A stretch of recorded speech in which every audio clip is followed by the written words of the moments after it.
പരാതികൾ ഇങ്ങനെ ഓരോന്നായിട്ട് വന്നുകൊണ്ടിരിക്കുകയാണ് ഹേമ കമ്മിറ്റി റിപ്പോർട്ടിൽ. അപ്പോൾ ഇന്നലെ ആദ്യത്തെ ഒരു പരാതി വന്നിട്ടുണ്ട്, രഞ്ജിത്തിനെതിരെ പരാതി എത്തി, അത് കേസ് രജിസ്റ്റർ ചെയ്തു.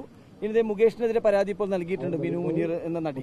ഇതിലിനി എന്താണ് നടപടി? അല്ല, അത് മാത്രം പോരല്ലോ. ഹേമ കമ്മിറ്റി റിപ്പോർട്ടിൽ ഇരകൾ കൊടുത്തിരിക്കുന്ന മൊഴിയുടെ അടിസ്ഥാനത്തിൽ കേസെടുക്കണം. അതിൽ കേസെടുക്കില്ലെന്നാണ് സർക്കാരിന്റെ നിലപാട്. അതിൽ അന്വേഷണം നടത്തില്ല എന്നാണ് നിലപാട്. കേസെടുക്കണമെന്നല്ല ഞങ്ങൾ പറയുന്നത്. ഹേമ കമ്മിറ്റി റിപ്പോർട്ട് സർക്കാർ വെച്ച റിപ്പോർട്ടാണ്. ആ സർക്കാർ വെച്ച റിപ്പോർട്ടിൽ ഇരകൾ മൊഴികൾ കൊടുത്തിട്ടുണ്ട്.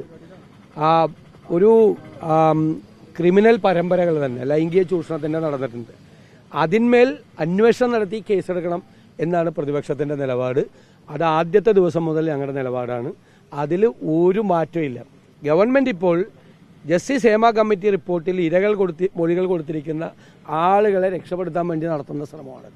അത് വലിയ വമ്പന്മാരും വൻതോക്കുകളും വൻ സ്രാവുകളൊക്കെ ഉണ്ട് എന്ന് തോന്നുന്നു. അത്രമാത്രം സമ്മർദ്ദം സർക്കാരിൻ്റെ അകത്തു നിന്നും പുറത്തു നിന്നുമുണ്ട്. അവരെ രക്ഷിക്കാൻ വേണ്ടി നടത്തുന്ന ശ്രമമാണ്. ഇരകളെ വീണ്ടും വീണ്ടും അപമാനിക്കുകയാണ്. ഇന്ന് നിങ്ങൾ പോലീസിന് മുമ്പിൽ പോയി മൊഴി കൊടുക്കണം, നിങ്ങൾ ഉറച്ചു നിൽക്കണം.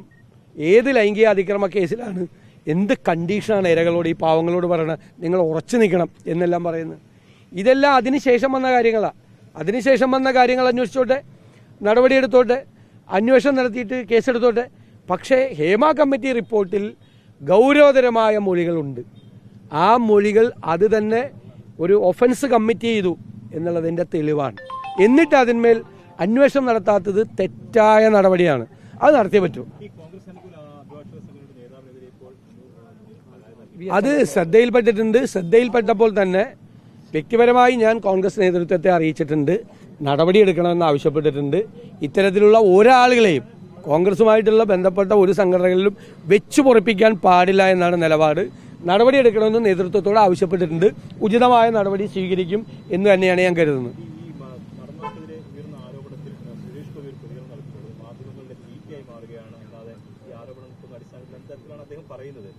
ഇതെനിക്ക് അറിയില്ല. ഇതിങ്ങനെ മാധ്യമങ്ങൾ ഇത് കൊടുക്കേണ്ടെന്നാണോ ഉദ്ദേശിച്ചത്?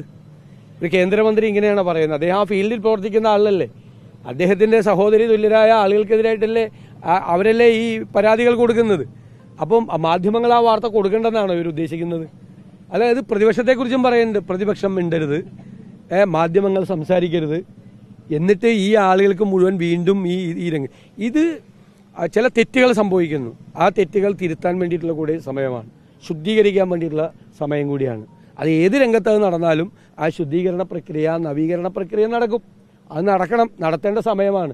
എല്ലാവരും ചേർന്ന് ഏറ്റവും ഭംഗിയാക്കി ആ രംഗത്തെ മാറ്റുക. മുൻപ് കോൺഗ്രസിന്റെ MLA-മാർക്കെതിരെ നടപടി ഉണ്ടായപ്പോൾ യാതൊരു നടപടിയും പാർട്ടിയിൽ തലത്തിൽ ഉണ്ടായിട്ടില്ല. അല്ല, സംഘടനാപരമായിട്ടുള്ള നടപടികൾ സ്വീകരിച്ചിട്ടുണ്ട്. ഞങ്ങളത് പറഞ്ഞിട്ടുണ്ട്, ഞങ്ങളത് സംസാരിച്ചിട്ടുണ്ട്.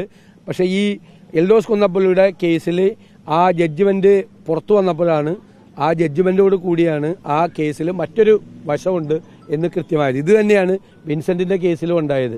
നടപടികൾ സ്വീകരിക്കേണ്ട, എൽദോസിനെതിരായി നടപടി സ്വീകരിച്ചല്ലോ പാർട്ടി, ഉറപ്പായിട്ട് സ്വീകരിച്ചു. പാർട്ടി നടപടി സ്വീകരിച്ചു. എൽദോസിനെതിരായി നടപടി സ്വീകരിച്ചു പാർട്ടി 6 മാസക്കാലത്തേക്ക് എല്ലാ നടപടികളിൽ നിന്നും എല്ലാം മാറ്റി നിർത്തി. അതിന്റെ ഇടയിലാണ് അദ്ദേഹത്തിന് അനുകൂലമായിട്ടുള്ള ജഡ്ജ്മെന്റ് വന്നത്. അപ്പോൾ അതിന് ആ ആരോപണത്തിനൊരു മറുവശം വളരെ വ്യക്തമായി എൽദോസ് പറഞ്ഞിരിക്കുന്നത് ശരിയാണ് എന്ന് സമർത്ഥിക്കുന്ന കാര്യങ്ങൾ പുറത്തു വന്നുകൊണ്ടാണ് നടപടി തുടരായിരുന്നത്.